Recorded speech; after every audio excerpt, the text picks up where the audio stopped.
Mysuru sandal soap ಅರ್ಪಿಸುವ ಸಂಚಾರಿ Mysuru sandal soap ಭಾರತದ ಹೆಮ್ಮೆ, ವಿಶ್ವದ ಆಯ್ಕೆ. ಬೆಳಗಿಂದ ಉತ್ಸಾಹದಲ್ಲಿ ಎಲ್ಲ ನಗರ ದರ್ಶನ ಆಗೋಯ್ತು. ರಾತ್ರಿ ಆಗ್ತಿದ್ದಂಗೆ ಉಳಿಯೋದೆಲ್ಲಿ ಪ್ರಶ್ನೆ ಅಂತ. ಆಮೇಲೆ ಇನ್ನು ಟಿಪಿಕಲ್ ಭಾರತೀಯನ ಹಾಗೆ ರೈಲ್ವೆ ಸ್ಟೇಷನಲ್ಲಿ ಕೂತ್ಕೊಂಡ್ಬಿಡೋಣ ಅಂತ ಅಲ್ಲೊಂದು ಸಣ್ಣ ರೈಲ್ವೆ ಸ್ಟೇಷನ್, ಅಲ್ಲಿ ಕಲ್ ಬೆಂಚ್ ಮೇಲೆ ಇನ್ನೊಬ್ಬ ಮನೀಶ್ ಅಂತ ಒಬ್ಬ ಗುಜರಾತಿ ಹುಡುಗ, ನಾನು ಅವನು ಕೂತ್ಕೊಂಡ್ವಿ. ಅವನು ಎಲ್ಲ ಕಡೆ ಹೋಗಿ ಕೇಳ್ಕೊಂಬಂದ, ರೂಮ್ಸ್ ಇಲ್ಲ ಅಂದರು. ನಮ್ಮ ಟೆನ್ಷನ್ನಲ್ಲಿ ನಾವೆಲ್ಲ ಇದ್ದರೆ ಅವನು ಯಾರೋ ಪಾಕಿಸ್ತಾನಿ ಮುಸ್ಲಿಮ್ ಒಬ್ಬ ಬಂದು ನನ್ನ ಕಣ್ಣುಗಳನ್ನೇ ನೋಡಿ, ನಾನು ನೋಡ್ತಾ ಇದ್ದರೆ ನೀವು ಕನ್ವರ್ಟ್ ಆಗಿಬಿಡ್ತೀರಾ ಇಸ್ಲಾಂಗೆ. ಅದರ ಅತಿರೇಕದಲ್ಲಿ ಅವನು ಒಬ್ಬೊಬ್ಬರಿಗೆ ಪಂಚ್ ಮಾಡಿದ, ತಳ್ದ, ಒಂದು ನೈಫ್ ತಗೊಂಡು ಸ್ಟ್ಯಾಬ್ ಮಾಡಿಬಿಟ್ರು. ಜೋರಾಗಿ ಕಿರಿಚ್ಕೊಂಡ. ಅಲ್ಲಿಂದ ಪೊಲೀಸು ಎಲ್ಲಿಂದನೂ ಬಂದ್ರಪ್ಪ. Then police started asking us, can you be the witness for this, come to the station, come to the court ಅಂತ.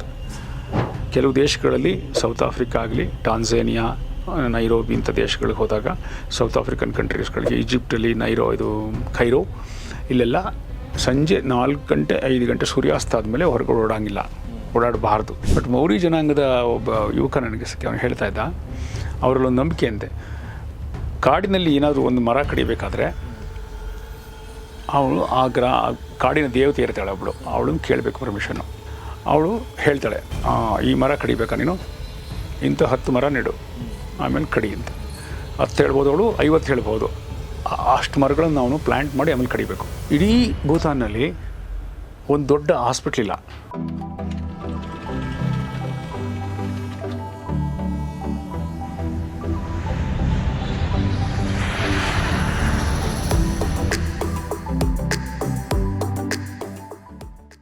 ಸರ್, ಈಗ ನಾವು ಪ್ರವಾಸ ಅಂದ ತಕ್ಷಣ ಫ್ರಾನ್ಸ್ ಹೇಳಿದ್ರಿ, ಅಮೇರಿಕ ಹೇಳಿದ್ರಿ, ಇನ್ನೂ ಒಂದಷ್ಟು ದೇಶಗಳು ಹೇಳಿ ಅಂದರೆ ನೀವು ಬಹುಶಃ ನಮಗೆ ಗೊತ್ತಿರೋ ದೇಶಗಳು ಹೇಳ್ಬೋದು. ನಾವು ಹೌದು ಅಂತ ನಮಗೆ ಗೊತ್ತಿಲ್ಲದಿರುವಂಥ, ಅಂದರೆ ಜನರ ಕಣ್ಣಿಗೆ ಬೀಳದಿರುವಂಥ, ಪ್ರವಾಸೋದ್ಯಮ ಅಭಿವೃದ್ಧಿ ಆಗದೇ ಇರುವಂಥ, ಪ್ರವಾಸಿಗನ ಕೈ ಬೀಸಿ ಕರೆಯದೇ ಇರುವಂಥ ಯಾವುದರ ದೇಶಕ್ಕೆ ಹೋಗಿರುವಂಥದ್ದು, ಮತ್ತು ನೀವು ಒಂದು ಏನಾದರೂ ಅಲ್ಲಿ ಕಂಡುಕೊಂಡಿರೋ ಆ ಥರದ್ದು ಏನಾದರೂ ಇದೆಯಾ ಸರ್? ಚಿಕ್ಕ ದೇಶ ಅಂದರೆ ಭೂಪಟದಲ್ಲಿ ಎಲ್ಲಿದೆ ಅಂತ ಗೊತ್ತೇ ಇಲ್ಲ ಜನರಿಗೆ, ಆ ಥರದ ದೇಶ. ಈಗ ಏನಾಗಿದೆ ಗೌರಿ, ಬಹಳ ಮನುಷ್ಯರಲ್ಲಿ ಪ್ರವಾಸದ ಹುಚ್ಚು ಬಂದು ಎಲ್ಲನೂ ಎಕ್ಸ್ಪ್ಲೋರ್ ಮಾಡಿದ್ದಾರೆ. ಯಾರೂ ಹೋಗದೇ ಇರೋ ದೇಶ ಅಂತ ಹೇಳೋಕ್ಕಾಗಲ್ಲ. ಹೆಚ್ಚು ಪ್ರವಾಸಿಗರಿಂದ ತಲ್ಲಣಿಸದೇ ಇರೋ ದೇಶ ಅಂತ ಹೇಳ್ಬೋದು ಅಷ್ಟೇ.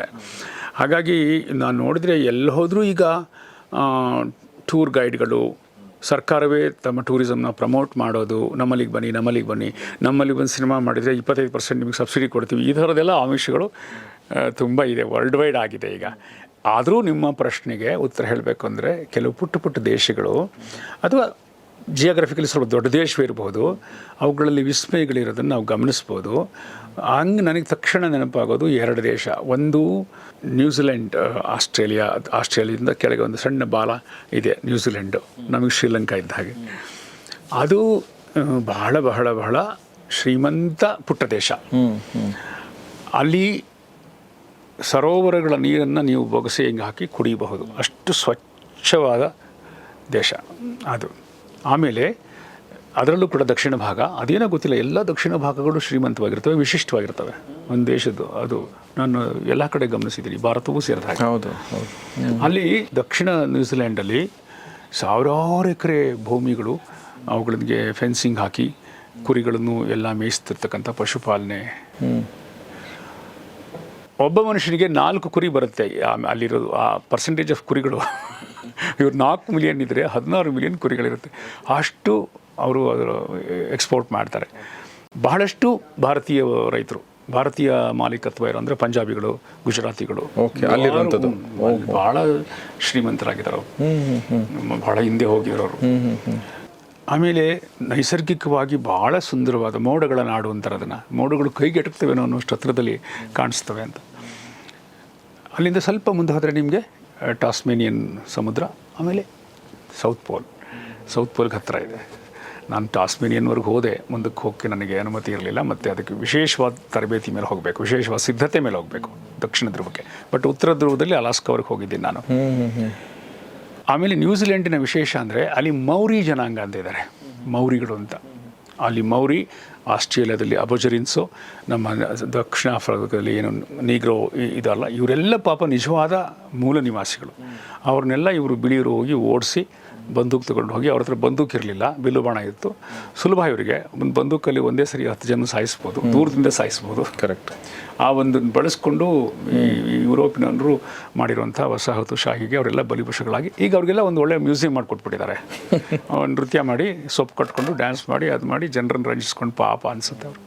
ಬಟ್ ಮೌರಿ ಜನಾಂಗದ ಒಬ್ಬ ಯುವಕ ನನಗೆ ಅವನು ಹೇಳ್ತಾ ಇದ್ದ, ಅವರಲ್ಲೊಂದು ನಂಬಿಕೆ ಅಂತೆ, ಕಾಡಿನಲ್ಲಿ ಏನಾದರೂ ಒಂದು ಮರ ಕಡಿಬೇಕಾದ್ರೆ ಅವಳು ಕಾಡಿನ ದೇವತೆ ಇರ್ತಾಳೆ ಒಬ್ಬಳು, ಅವಳನ್ನು ಕೇಳಬೇಕು ಪರ್ಮಿಷನ್ನು. ಅವಳು ಹೇಳ್ತಾಳೆ, ಅಂದರೆ ಒಬ್ಬರ ಮೇಲೆ ದೇವರು ಬರುತ್ತೆ ಆ ಥರ ಏನೋ. ಅವಳು ಹೇಳ್ತಾಳೆ, ಈ ಮರ ಕಡಿಬೇಕಾ ನೀನು, ಇಂಥ 10 ಮರ ನೆಡು, ಆಮೇಲೆ ಕಡಿ ಅಂತ. 10 ಹೇಳ್ಬೋದು ಅವಳು, 50 ಹೇಳ್ಬೋದು. ಅಷ್ಟು ಮರಗಳನ್ನು ನಾವು ಪ್ಲ್ಯಾಂಟ್ ಮಾಡಿ ಆಮೇಲೆ ಕಡಿಬೇಕು. ಎಷ್ಟು ಚೆನ್ನಾಗಿದೆ ಅಲ್ಲ ಕೆಲವು ಇದೆಲ್ಲ. ಆ ಥರದ್ರ ವಿಷಯದಲ್ಲಿ ನನಗೆ ನ್ಯೂಜಿಲೆಂಡು, ಅಲ್ಲಿ ಈಗಲೂ ಕೂಡ ಬಿಸಿನೀರು ಬುಗ್ಗೆಗಳು, ಹಾಟ್ ಸ್ಪ್ರಿಂಗ್ಸು ಇದ್ದಾವೆ. ಕ್ರೈಸ್ಟ್ ಚರ್ಚ್ ಅಂತ ಸೆಂಟ್ರಲ್ ನ್ಯೂಜಿಲೆಂಡಲ್ಲಿ ಬರುತ್ತೆ, ಅದು ತುಂಬ ಜನಾಂಗೀಯ ದ್ವೇಷಕ್ಕೆ ತುತ್ತಾಗ್ತಿರುತ್ತೆ, Asians versus New Zealand local people ಜೊತೆಗೆ. ನಾನು ಹೋದಾಗಲೂ ಒಂದು ರೇಸಿಸ್ಟ್ ಗಲಾಟೆ ಆಗಿತ್ತು. ಇಂಟ್ರೆಸ್ಟಿಂಗ್ ಕಂಟ್ರಿ ಅದು. ನಮ್ಮ ಜೊತೆಗೆ ಅವರು ಕ್ರಿಕೆಟ್ ಎಲ್ಲ ಆಡ್ತಿರ್ತಾರಲ್ಲ ನ್ಯೂಜಿಲೆಂಡ್ಸ್. ಇನ್ನೊಂದು ಭಾರತದ ಪುಟ್ಟ ಬದಿ ಇರುವಂಥ ಅತಿ ಪುಟ್ಟ ದೇಶ, ಸುಂದರವಾದ ದೇಶ, ಸರಳವಾದ ದೇಶ, ಬುದ್ಧನ ಎಲ್ಲ ಸರಳತೆ ಇಟ್ಕೊಂಡಿರೋ ದೇಶ ಭೂತಾನ್. ಓಕೆ. ಭೂತಾನ್ ಎಷ್ಟು ಅಚ್ಚುಕಟ್ಟಾಗಿದೆ ಅಂದರೆ ನಮ್ಮ ಹೆಗಲ ಮೇಲೆ ಕೂತ್ಕೊಂಡಂಗಿದೆ ಅದು ಅಂತ. ಲ್ಯಾಂಡ್ ಲಾಕ್ ಕಂಟ್ರಿ ಸುತ್ತ. ಅಲ್ಲಿ ಒಂದು ಒಬ್ಬ ಈಗ ವಿದೇಶದಲ್ಲಿ ಓದ್ಕೊಂಬಂದು ಒಬ್ಬ ರಾಜ್ಕುಮಾರ ಬಹಳ ಚೆನ್ನಾಗಿ ನೋಡ್ಕೊಳ್ತಿದ್ದಾನೆ. ಎಲ್ಲ ಅವರೇ ಚುನಾವಣೆಗಳನ್ನು ಕಂಡಕ್ಟ್ ಮಾಡೋದು, ಡೆಮೋಕ್ರಸಿನ ಒಂದು ಲೆವೆಲಿಗೆ ತಂದಿರೋ ಅಂಥದ್ದು. ಇಡೀ ಭೂತಾನ್ನಲ್ಲಿ ಒಂದು ದೊಡ್ಡ ಹಾಸ್ಪಿಟ್ಲ್ ಇಲ್ಲ, ನೇಟಿವ್ ಮೆಡಿಸಿನ್ನಲ್ಲಿರ್ತಾರೆ, ಗ್ರೀಡಿ ಇಲ್ಲ ಪೀಪಲ್. ಆಮೇಲೆ ಯಾರೂ ಟಿಪ್ಸ್ ಕೇಳಲ್ಲ. ನೀವು ಟೂರಿಸ್ಟ್ಗಳು ಹೋದರೆ 20-30 ಜನ, ಹೋಟೆಲ್ಗಳಲ್ಲಿ ಊಟ ಇರಲ್ಲ, ನೀವು ಹೋಗಿ ಹೇಳಬೇಕು ಇವತ್ತು 20 ಜನ ಅಂದರೆ ಅಡುಗೆ ಮಾಡ್ತಾರೆ. ಆ ಥರದ ಸರಳತೆ ಇದೆ. ಟೂರಿಸಮ್ನ ಮೋಹಕ್ಕೆ ಬಿದ್ದಿಲ್ಲ ಅವರು, ಎಲ್ಲ ಬನ್ನಿ ಬನ್ನಿ ಅಂತ. ಅದ್ಭುತವಾದಂಥ ನೈಸರ್ಗಿಕವಾದಂಥ ಇದೆ. ಒಂದು ಟೈಗರ್ ನೆಸ್ಟ್ ಅಂತ ಒಂದು ಮೌಂಟನ್ ಇದೆ, ಅದು ಇವರೆಲ್ಲ ಮಾಂಕ್ಸ್ಗಳು ಇರೋವಂಥ ಜಾಗ. ಅದು ನಾವು ಹತ್ತಿದ್ವಿ. ತುಂಬ ಹತ್ತಕ್ಕಾಗಿದ್ದರೆ ಪ್ರಾಣಿಗಳ ಮೇಲೆ ಕರ್ಕೊಂಡು ಹೋಗ್ತಾರೆ, ಕುದುರೆಗಳು ಅದ್ರ ಮೇಲೆ. ಆ ಥರದ ದೇಶ. ಆ ದೇಶದ GDP ಅಂದರೆ ಅವರು ಆತ್ಮಸಂತೃಪ್ತಿ ಅಂತ ಹೇಳ್ತಾರೆ. ಕ್ರಾಸ್ ಡೊಮೆಸ್ಟಿಕ್ ಹ್ಯಾಪಿನೆಸ್ ಅಂತ ಕರೀತಾರೆ ಅಂತ ಕೇಳಿದೆ ನಾನು. ಹ್ಯಾಪಿನೆಸ್, ಖುಷಿಯಾಗಿದ್ದೀವಿ ನಾವು. ಅದೇ ಮುಖ್ಯ ಅಲ್ವಾ. ಅಂದರೆ ಇಡೀ ಭೂತಾನ್ನಲ್ಲಿ ಒಂದು ಪಾರೋ ಅಂತ ಒಂದು ಏರ್ಪೋರ್ಟ್ ಇದೆ, ಅಲ್ಲಿ ಎಲ್ಲಿಯೂ ರಸ್ತೆ ಸಿಗ್ನಲ್ಗಳಿಲ್ಲ. ಹೌದಾ? ಪೊಲೀಸ್ನವ್ರು ನಿಂತು ಅವ್ರಿಗೆ ಕೆಲಸ ಕೊಟ್ಟಿದ್ದಾರೆ. ಎಲ್ಲೂ ಸಿಗ್ನಲ್ ಇಲ್ಲ, ಎಲ್ಲೂ ಪ್ಲಾಸ್ಟಿಕ್ ಇಲ್ಲ. ಪಾಪ ಒಂದು ಸರಿ ಅವ್ರಿಗೆ ಯುನೈಟೆಡ್ ಸ್ಟೇಟ್ಸ್ ಮೀಟಿಂಗ್ ಹೋಗೋಕ್ಕೆ ಅವ್ರನ್ನ ಕರೆದಾಗ ಭಾರತ ಅವ್ರಿಗೆ ವಿಮಾನ, ಏರ್ ಟಿಕೆಟ್ ಎಲ್ಲ ಕಳಿಸ್ಕೊಟ್ಟಿತ್ತು ಆಸೆ ಅವ್ರಿಗೆಲ್ಲ. ಅಷ್ಟು ಪಾಪದ ಜನ. ಬಟ್ ನೇಟಿವ್ ಆರ್ಟ್ ಉಳಿಸ್ಕೊಂಡಿದ್ದಾರೆ, ಪಾಳಿ ಭಾಷೆದು ಇಳಿಸ್ಕೊಂಡಿದ್ದಾರೆ, ಕೆತ್ತನೆಗಳು ಉಳಿಸ್ಕೊಂಡಿದ್ದಾರೆ, ಕರಕುಶಲ ವಸ್ತುಗಳನ್ನು ಅಭಿವೃದ್ಧಿ ಮಾಡ್ತಾರೆ. ಮಕ್ಕಳಿಗೆ ಗ್ರ್ಯಾಜುಯೇಟ್ ಆದವ್ರಿಗೆ ಅದರಲ್ಲಿ ಆ ಒಂದು ವಿಷಯದಲ್ಲಿ ಕಲೀಲಿಕ್ಕೆ ಅವರ ವಿಸ್ಡಮ್ ಇದೆಯಲ್ಲ, ಕಂಪ್ಲೀಟ್ಲಿ ನೇಟಿವಿಟಿ ಮೇಲಿರೋ ವಿಸ್ಡಮ್. ಅದ್ಭುತವಾದ ತಾಂತ್ರಿಕ ಅವೆಲ್ಲ ಇಲ್ಲ. ಮಿನಿಮಮ್ ಎಲೆಕ್ಟ್ರಿಸಿಟಿ ಇದೆ, ಇರುತ್ತೆ. ತುಂಬ ಭಾರತ ಅವರಿಗೆ ಸಹಾಯ ಮಾಡುತ್ತೆ. ಆ ದೃಷ್ಟಿಯಿಂದ ನನಗೆ ಭೂತಾನ್ ಬಹಳ ವಿಶಿಷ್ಟವಾದ ಪುಟಾಣಿ ದೇಶ. ಬಹುಶಃ ಭಾರತೀಯರಿಗೆ ಭೂತಾನ್ಗೆ ಹೋಗೋದು ಏನೂ ಕಷ್ಟ ಅಲ್ಲ. ವೀಸಾ ಬೇಗ ಕೊಡ್ತಾರೆ, ಅಲ್ಲೇ ಆನರೇಬಲ್ ವೀಸಾ ಇರುತ್ತೆ. ತುಂಬ ಇಷ್ಟವಾಯ್ತು ನನಗೆ ಅದು ದೇಶ. ಮೊನ್ನೆ ರವಿಶಂಕರ್ ಭಟ್ ಅಂತ ನಮ್ಮ ಉದಯವಾಣಿ ಸಂಪಾದಕರು ಬಂದಾಗ ಅವರು ಇದನ್ನೇ ಹೇಳಿದರು. ಜೊತೆಗೆ ಒಂದು ಪ್ಲೇಸ್ ಬಗ್ಗೆ ಹೇಳಿದರು ಅವರು. ಆ ಪ್ಲೇಸ್ ಎಷ್ಟು ಚೆನ್ನಾಗಿದೆ ಅಂದರೆ ನೀವು ಭೂಮಿ ಮೇಲೆ ಇದ್ದೀರಿ ಒಂದ್ಸಲ, ನೀವು ಸ್ವರ್ಗದಲ್ಲಿದ್ದೀರಿ ಅನ್ನೋ ಥರ ಒಂದು ಸರೋವರ ಇದೆ, ಒಂದು ಕೇವ್ ಒಳಗಡೆ ನೀವು ಹೋಗಬೇಕು ಅನ್ನೋ ಹೌದು ಹೇಳಿ. ಬಟ್ ಅವರು ಅದ್ರ ಹೆಸರು ಹೇಳಿಲ್ಲ, ಬಿಕಾಸ್ ಅದು ಅಲ್ಲಿ ಪ್ರವಾಸಿಗರೇ ಬರಲ್ಲ ಅಂತೆ, ತುಂಬ ಕಡಿಮೆ ಜನ ಬರ್ತಾರೆ. ಅದರಿಂದ ಅದು ಹಾಗೆ ಉಳ್ಕೊಂಡಿದೆ. ನಾನು ಹೆಸರು ಹೇಳಕ್ಕೆ ಹೋಗಲ್ಲ, ಇಷ್ಟ ಇದ್ದರೆ ಹುಡ್ಕೊಂಡು ಹೋಗಲಿ ಅಂತ ಅನ್ನೋ ಮಾತನ್ನ ಹೇಳ್ತಾ ಇದ್ರು. ಸೊ ಆ ಥರದ್ದು ವಿಸ್ಮಯಗಳಿದೆ. ಅವರು ಅದನ್ನು ಪ್ರಮೋಟ್ ಕೂಡ ಮಾಡಲ್ಲ. ಅದನ್ನು ತುಂಬ ಪ್ರಮೋಟ್ ಮಾಡೋದು, ಎಲ್ಲ ದೇಶಗಳಲ್ಲೂ ಟೂರಿಸಮ್ ಅಂತಾರಲ್ಲ, ಅವರು ಅದನ್ನು ಮಾಡಲ್ಲ. ಟೂರಿಸಮ್ ಮಾಡಿದರೆ ಟೂರಿಸಮ್ ಮೇಲೆ ಬದುಕುವಂಥ ಥಾಯ್ಲ್ಯಾಂಡ್ ಇದೆ, ಟೂರಿಸಮ್ ಮೇಲೆ ಬದುಕ್ತಿರುವಂಥ ಶ್ರೀಲಂಕಾ ಇದೆ. ವಿದೇಶಿಯರು ಏರ್ಪೋರ್ಟಲ್ಲಿ ಇಳಿತಿದ್ದಂಗೆ ಒಂದು ಹೂ ಕೊಟ್ಟವ್ರನ್ನ ಬರಮಾಡ್ಕೊಳ್ಳೋ ಇದೆಲ್ಲ ಇದೆ. ಇಷ್ಟೆಲ್ಲ ಹೇಳುವಾಗಲೂ ಭೂತಾನಿನ ಜನ ತುಂಬ ಒಳ್ಳೆಯ ಜನ, ಸತ್ಕಾರ ಪ್ರೀತಿ ಎಲ್ಲ ಇದೆ ಅವ್ರಿಗೆ. ಆದರೆ ಅದು ವ್ಯಾಪಾರೀಕರಣ ಆಗಿಲ್ಲ. That's the beauty of the country. ಪಾಪ ಒಳ್ಳೆ ಒಬ್ಬ ಪ್ರಿನ್ಸ್ ಇದ್ದಾರೆ, ಅವ್ರ ಹೆಸರು ನನಗೆ ಬರ್ತಿಲ್ಲ, ಇಷ್ಟು ಉದ್ದ ಇರುತ್ತೆ ಎಂಥದ್ದು ಹಂಗೊಂಗ್ ಚುಕ್ ಅಂತ. ಹೌದು, ಅವರು ಭಾಳ ಚೆನ್ನಾಗಿ ದೇಶ ನಡೆಸ್ತಾ ಇದ್ದಾರೆ. ಅದು ಆಶ್ಚರ್ಯ ಮಾಡ್ಕೊಡ್ತಾರೆ, ಟಿಪ್ಸ್ ಕಂಡ್ರೆ ಆಶ್ಚರ್ಯ ಪಡ್ತಾರೆ. ಜಪಾನಲ್ಲಂತೂ ಟಿಪ್ಸ್ ತೊಗೊಳ್ಳೋದೇ ಇಲ್ಲ, ಅವಮಾನ ಅನ್ಕೋತಾರೆ ಟಿಪ್ಸ್ ತೊಗೊಳೋದನ್ನ. ನನ್ನ ಕೆಲಸಕ್ಕೆ ನಮ್ಮ ಸಂಸ್ಥೆ ದುಡ್ಡು ಕೊಡುತ್ತೆ, ನಮ್ಮ ಸರ್ಕಾರ ಕೊಡುತ್ತೆ, ಅಥವಾ ನಮ್ಮ ಮಾಲೀಕ ಕೊಡ್ತಾನೆ, ನೀವು ಕೊಡಬಾರ್ದು ಅಂತ. ಅದೇ ಒಂದು ಕಲ್ಚರ್ ಇದೆ ಅಲ್ಲಿ ಭೂತಾನಲ್ಲಿ. ಅದು ಬಿಟ್ಟರೆ ಈಗ ಈಜಿಪ್ಟ್ ಅಂದರೆ ಎಲ್ಲ ನಾವು ಪಿರಮಿಡ್ಡು ಅದು ಇದು ಅಂತೀವಿ, ಆಗ ನಿಜವಾಗಿ ಅಲ್ಲೂ ಕೂಡ ದಕ್ಷಿಣ ಈಜಿಪ್ಟೇ ಅದ್ಭುತ, ಭಾಳ ಚೆನ್ನಾಗಿದೆ. ನೈಲ್ ನದಿ ಮೇಲೆ ತೇಲೋ ಅನುಭವ ಆಗಲಿ, ಆ ದಕ್ಷಿಣಕ್ಕೆ ಹೋದಷ್ಟು ಅಂದರೆ ಸೂಡಾನ್ ಕಡೆಗೆ, ನೈಲ್ ಸೂಡಾನ್ನಿಂದ ಬರುತ್ತೆ ಅಲ್ಲಿಗೆ, ಆ ಪ್ರವೇಶ ಅಲ್ಲಿಂದ ಬರ್ತಾ ಒಂದು ದೊಡ್ಡ ಒಂದು ಹೈ ಡ್ಯಾಮ್ ಅಂತ ಇದೆ, ಬ್ರಿಟಿಷ್ ಕಾಲದ್ದು ಭಾಳ ದೊಡ್ಡದು. ಅಂದರೆ ಇದಕ್ಕೆ ಇಮ್ಯಾಜಿನ್, ನೈಲ್ ನದಿಗೆ ಕಟ್ಟೋದು, ನೈಲ್ ಅತ್ಯಂತ ದೊಡ್ಡ ನದಿ, ಅದು ಭಾಳ ಚೆನ್ನಾಗಿದೆ ಆ ಡ್ಯಾಮು. ಸೊ ಆ ಥರದ್ದೆಲ್ಲ ನನಗೆ ಭಾಳ ಮನಸ್ಸಿಗೆ ನಿಂತದ್ದು. ಮತ್ತು ಆಸ್ವಾನ್ ಅಂತ ಒಂದು ಊರಿದೆ ಸೌತ್ ಈಜಿಪ್ಟಲ್ಲಿ, ಭಾಳ ಚೆನ್ನಾಗಿದೆ ಆ ಊರು, ನೈಲ್ ನದಿ ದಂಡೆಲಿದೆ, ಚೆನ್ನಾಗಿದೆ. ಬಟ್ ಅಲ್ಲಿಗೆ ಹೋದಾಗ ಹುಟ್ಟೋ ಪ್ರಶ್ನೆ ಏನು ಅಂದರೆ, ಭಾರತದಲ್ಲಿ ಹುಟ್ಟೋ ಪ್ರಶ್ನೆಗಳೇ ಅವ್ರಿಗೂ ಕೂಡ ಅಷ್ಟೇ. ಫಲವತ್ತಾದ ಭೂಮಿ, ನೈಲ್ ಇದೆ, ಎಲ್ಲ ಇದ್ದು ರೈತರು ಬಡವರು, ದಂಗೆಗಳು, ವಿಪ್ಲವಗಳು, ಅಸ್ಥಿರ ರಾಜಕಾರಣ, ಮಹಾಭ್ರಷ್ಟತೆ, ಈಜಿಪ್ಟ್ ಇದು ಒಂದು ಕಡೆ. ಇನ್ನೊಂದು ಕಡೆ ಪಿರಮಿಡ್ಡು, ಮಮ್ಮಿಗಳು, ಅವೆಲ್ಲ ಏನೋ ಯುನೆಸ್ಕೋದವರು ಹೆರಿಟೇಜ್ ಸೈಟ್ ಮಾಡಿದ್ರಿಂದ ಉಳಿದಿದ್ದಾವೆ. ಅವನ್ನೆಲ್ಲ ಸ್ವಲ್ಪ ಚೆನ್ನಾಗಿ ಇಟ್ಕೊಂಡಿದ್ದಾರೆ ಪಿರಮಿಡ್ಸ್ಗಳು, ಅವೆಲ್ಲ ಕೆಲವು ಭಾಗಗಳನ್ನು. ಅದರಿಂದ ಎರಡು ಎಕ್ಸ್ಟ್ರೀಮನ್ನು ಕಾಣ್ತೀವಿ ಈಜಿಪ್ಟ್ನಂಥ ದೇಶದಲ್ಲಿ. ಅಂಥ ನೈಲ್ ನದಿ ಅಂತ ಸಮೃದ್ಧವಾದ ನದಿ, ಅದು ಎಲ್ಲಿಂದ ಸುಡಾನ್ ಕಡೆಯಿಂದ ಬಂದಿದ್ದು, ಮುಂದೆ ಹೋಗ್ತಾ ಹೋಗ್ತಾ ಮೆಡಿಟರೇನಿಯನ್ಗೆ ಸೇರೋಕ್ಕೆ ಮುಂಚೆ ಒಂದು ಕಪ್ಪು ನದಿ, ಬಿಳಿ ನದಿಯಾಗಿ ಎರಡು ಭಾಗ ಆಗುತ್ತೆ. ಆಮೇಲೆ ಅಲ್ಲಿರೋವಂಥದ್ದು ಅಲೆಕ್ಸಾಂಡ್ರಿಯಾ ಅಂತ ಊರಿದೆ ಈಜಿಪ್ಟ್ನ ತುಟ್ಟ ತುದಿಯಲ್ಲಿ. ಅದು ಆ ಭಾಗ ಎಲ್ಲ ಸ್ವಲ್ಪ ತುಂಬ ಪ್ರಗತಿ ಹೊಂದಿದೆ. ಅಂದರೆ ಮ್ಯೂಸಿಯಮ್ಸ್ಗಳು ಅದು ಇದು ಎಲ್ಲ. ಅವನು ಅಲೆಕ್ಸಾಂಡರ್ ತೀರ್ಕೊಂಡ ಜಾಗ ಅಂತ ಹೇಳ್ತಾರೆ. ಅವನು ತೀರ್ಕೊಂಡಾಗ ಕೈ ಹೊರಗಡೆ ಇತ್ತು, ಕೈನು ಬರಿಗೈಲಿ ಹೋದ. ಅಲ್ಲಿ ಲೈಬ್ರರಿ ಇದೆ, ಒಂದು ತುಂಬ ದೊಡ್ಡ ಲೈಬ್ರರಿ. ಅದು ಒಂದೆರಡು ಸಾರಿ ಬೆಂಕಿ ಹಚ್ಚಿ ಅದನ್ನು ಯಾರೋ ಸುಟ್ಟರು ಅಂತ ಹೇಳ್ತಾರೆ, ಮತ್ತು ಪುನರ್ ಅದನ್ನು ನಿರ್ಮಾಣ ಮಾಡಿದ್ದಾರೆ ಅಲೆಕ್ಸಾಂಡ್ರಿಯಾಗೆ. ಹಾಗಾಗಿ north Egypt is different from south Egypt. But ಒಂದು ದೇಶ ಅದು. ಬಟ್ ಅಲ್ಲಿಯೂ ತುಂಬ ಜ್ಞಾನ, ಬಡತನ ಎಲ್ಲವೂ. ಅಲ್ಲಿ ಪತ್ರಕರ್ತರನ್ನು ಮೀಟ್ ಮಾಡಿದ್ದೆ ಕೆಲವರು ನಾನು. ಓಕೆ. ಸರ್, ನೀವು ಹೇಳ್ತಿರ್ಬೇಕಾದ್ರೆ ಒಂದಷ್ಟು ವಿಚಾರಗಳನ್ನ ಹೇಳಿದ್ರೆ ಆ ಪ್ರಶ್ನೆ ಮೂಲಕ ನಾವು ಕೊನೆಗೆ ಬರ್ಬೋದು ಅನಿಸುತ್ತೆ. ವಾಲಟಿಲಿಟಿ ಇರುತ್ತೆ ಕೆಲವೊಂದು ಪ್ರದೇಶಗಳಲ್ಲಿ. ನೀವು ಅಂದ್ಕೊಂಡ ಥರ ಸಿಗದೇ ಇರ್ಬೋದು, ನಿಮ್ಗೆ ರಿಸೆಪ್ಷನ್ ಸಿಗದೇ ಇರ್ಬೋದು, ಅಥವಾ ನೀವು ಥ್ರೆಟ್ ಕೂಡ, ಲೈಫ್ ಥ್ರೆಟ್ ಕೂಡ ಆಗುವಂಥ ಸಾಧ್ಯತೆ, ಅಥವಾ ಏನೋ ಒಂದು ಕಿರಿಕ್ಗಳು, ಜಗಳಗಳಾಗುವಂಥದ್ದು ಎಲ್ಲೋ ಒಂದು ಕಡೆ ಹೋದಾಗ. ಬಟ್ ಅದರಿಂದ ಏನೋ ಒಂದು ಪಾಠ ಕಲ್ಕೊಂಡಿರ್ತೀವಿ ನಾವು ಹೊರಗಡೆ ಹೋದಾಗ. ಸೊ ಆ ಥರದ್ದು ಒಂದು ಘಟನೆ ಇದರಲ್ಲಿ ಪುಸ್ತಕದಲ್ಲಿ ದಾಖಲಾಗಿದೆ, ಆಯನದಲ್ಲಿ ಬರೆದಿದ್ದೀನಿ. ಅಲ್ಲಿ ಏನಾಯಿತು, ನಮಗೆ ನಾನು ಇದೆಲ್ಲ ಮುಗಿಸ್ಕೊಂಡು ಕಲ್ಚರಲ್ ಎಕ್ಸ್ಚೇಂಜ್ ಪ್ರೋಗ್ರಾಮ್, ಫ್ರಾನ್ಸ್ ಬಗ್ಗೆ ಹೇಳ್ತಾ ಇದ್ದೀನಿ, ಫ್ರಾನ್ಸ್ ಬಗ್ಗೆ ಮುಗಿಸ್ಕೊಂಡು, ಮೊದಲ ಪ್ರಯಾಣದಲ್ಲೇ ಆಗಿರೋದು ಅದು.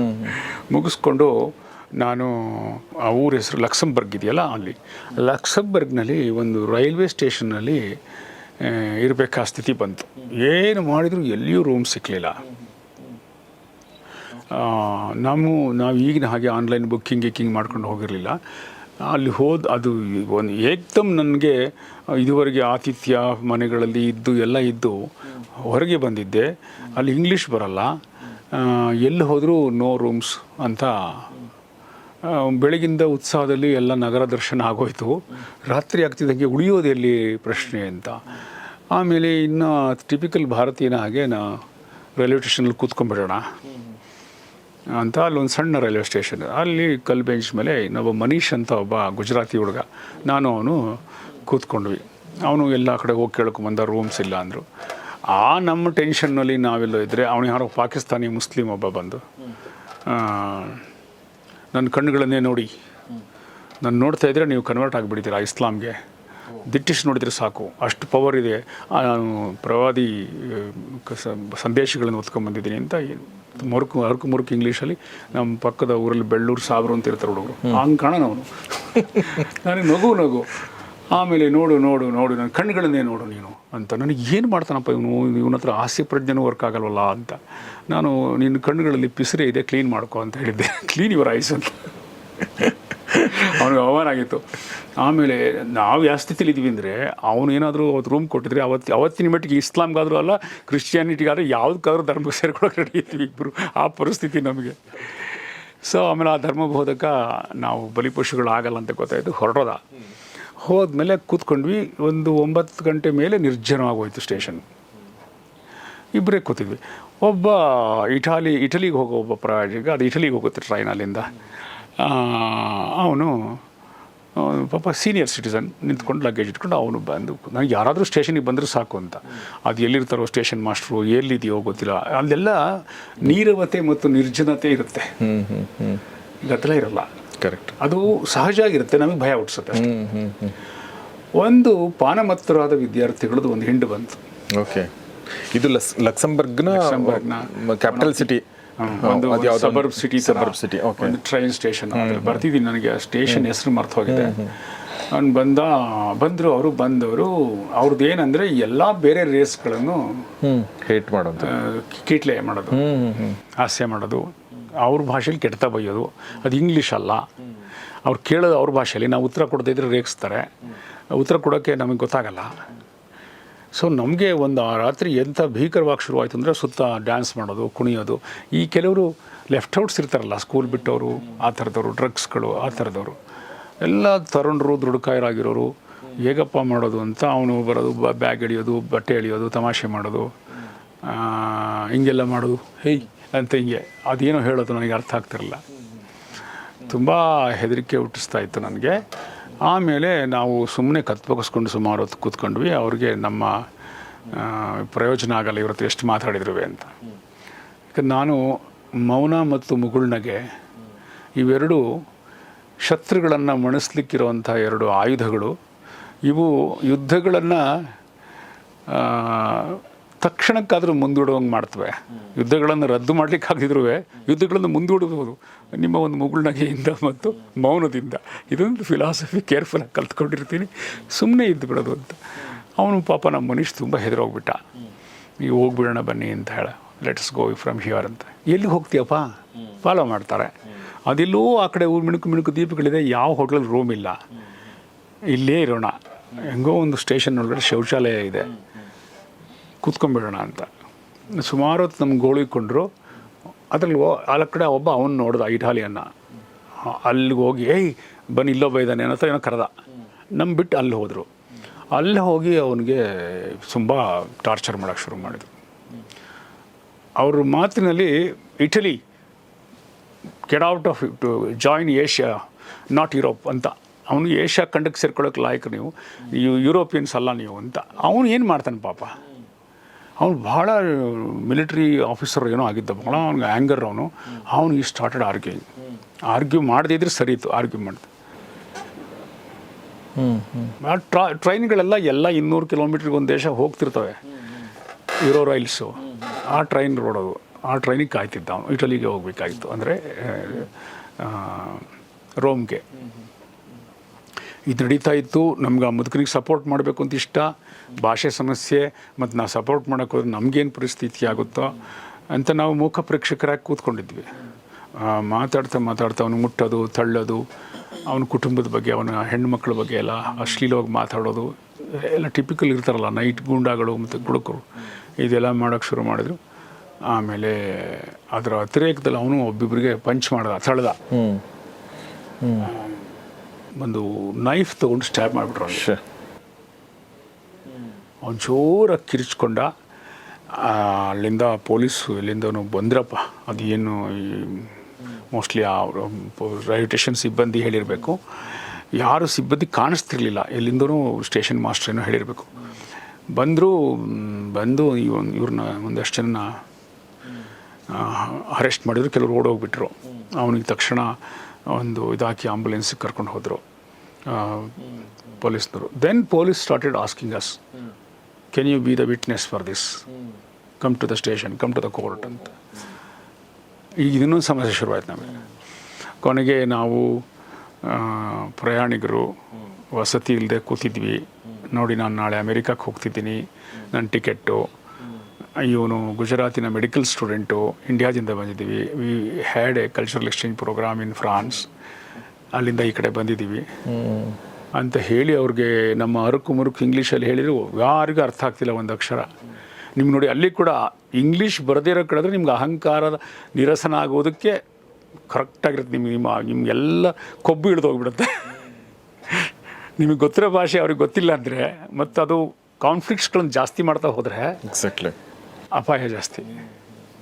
ಕೊನೆಗೆ ಯಾರೋ ಇನ್ನೊಬ್ಬನ ಕರೆದ್ರು ಆಫೀಸರ್ನ, ಇಂಗ್ಲೀಷ್ ಬರೋರನ್ನ. ಅವ್ನು ಬಂದು ಅವ್ನಿಗೆ ನಾವು ಹೇಳಿದ ಮೇಲೆ ಅವನು ಯಾರೋ ಬಡಪಾಯಿಗಳು ಅಂತ ಬಿಟ್ಟ.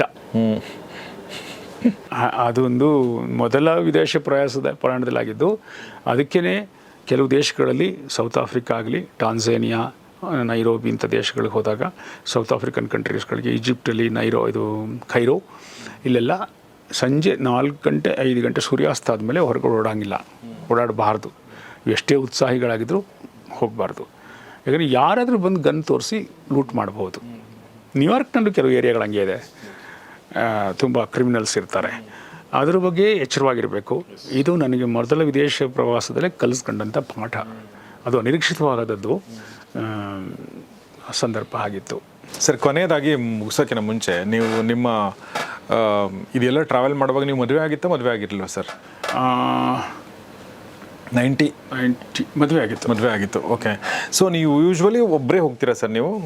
ಓಕೆ, ಅಲ್ವಾ? ಒಬ್ಬರೇ. ಜಪಾನ್ಗೆ ಒಬ್ಬರು ಶಿಷ್ಯ ಒಬ್ಬರು ಗೆಳೆಯ ಬಂದರು.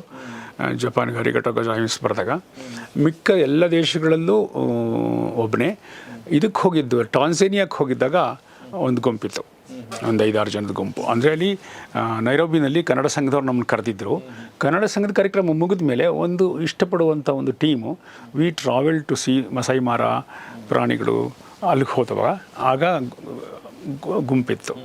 ಮಿಕ್ಕಂತೆ ಇನ್ನೊಂದೆರಡು ಕಂಟ್ರಿಗೆ ಫ್ಯಾಮಿಲಿ ಬಂದಿತ್ತು. ನ್ಯೂಜಿಲ್ಯಾಂಡ್ಗೆ ವಿತ್ ಫ್ಯಾಮಿಲಿ ಹೋಗಿತ್ತು, ಕೆಲವು ಯುರೋಪಿಯನ್ ಕಂಟ್ರಿಗಳಿಗೆ ವಿತ್ ಫ್ಯಾಮಿಲಿ ಹೋಗೋದು ಏನು ಕಷ್ಟ ಅಂದರೆ, ಒಬ್ಬಳು ಸ್ಕೂಲ್ ಇರುತ್ತೆ, ಮೇಡಮ್ಗೆ ರಜಾ ಇರಲ್ಲ, ಇವ್ರಿಗೇನೋ ಸಮಸ್ಯೆ, ಇವ್ರು ಕೂಡ ಹಾಕೊಂಡು ಕೂತ್ಕೊಂಡ್ರೆ ನನಗೆ ನೋಡೋಕ್ಕಾಗಲ್ಲ.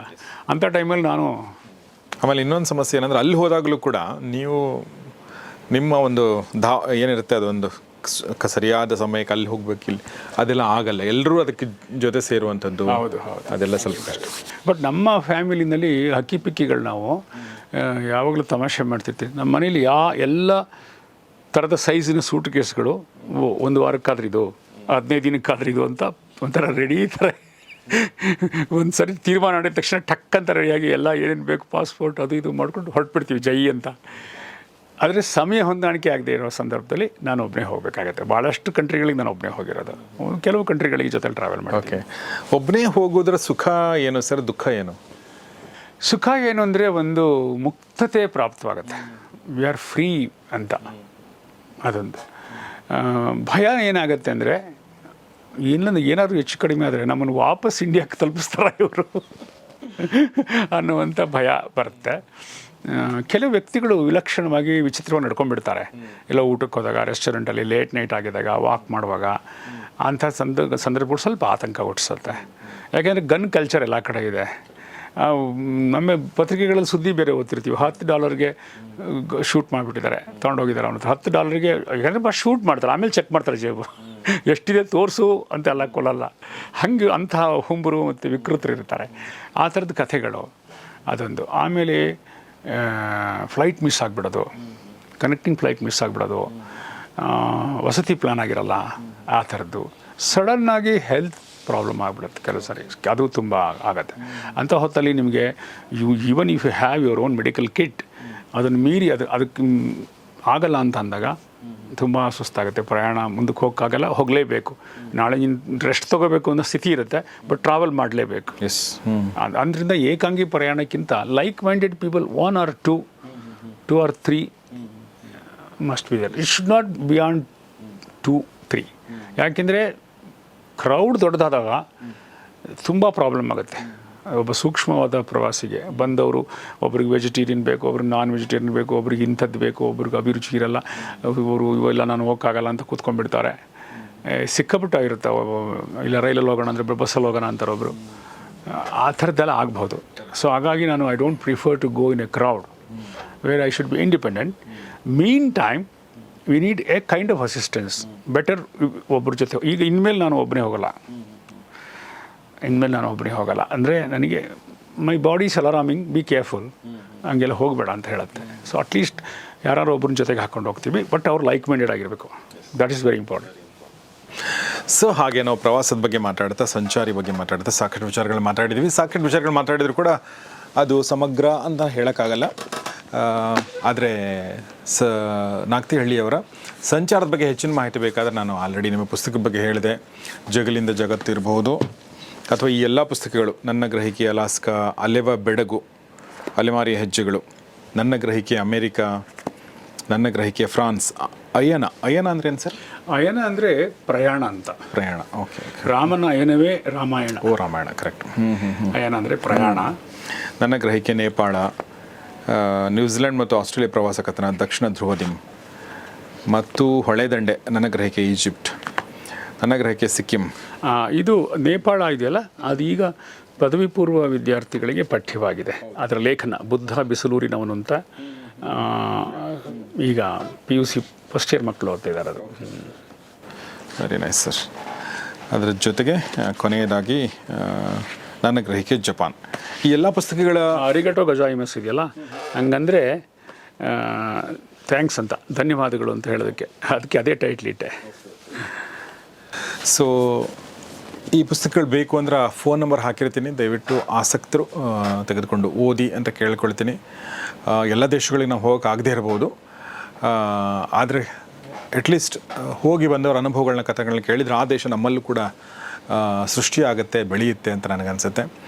ಸೊ ಅಷ್ಟು ಹೇಳ್ತಾ ಸರ್, ತುಂಬ ಧನ್ಯವಾದ ನಿಮಗೆ. ಸಂಚಾರಿ ಕಾರ್ಯಕ್ರಮದಲ್ಲಿ ಪಾಲ್ಗೊಂಡು ನಿಮ್ಮ ಸಂಚಾರದ ಅನುಭವಗಳನ್ನ ನಮಗೆ ಹೇಳಿದ್ರಿ ಮತ್ತು ಭಾಳಷ್ಟು ಜನರಿಗೆ ಎಜುಕೇಟ್ ಮತ್ತು ಇನ್ಸ್ಪೈರ್ ಮಾಡಿದ್ರಿ ಅಂತ ನಾನು ಅನ್ಕೋತೀನಿ.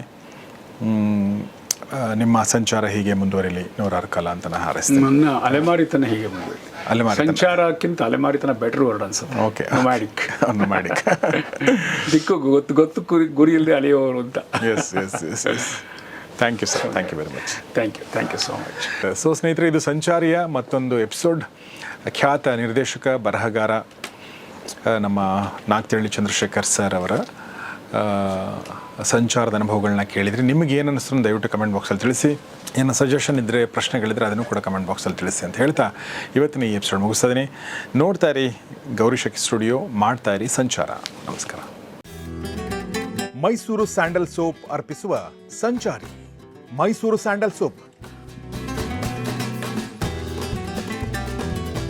ಭಾರತದ ಹೆಮ್ಮೆ, ವಿಶ್ವದ ಆಯ್ಕೆ.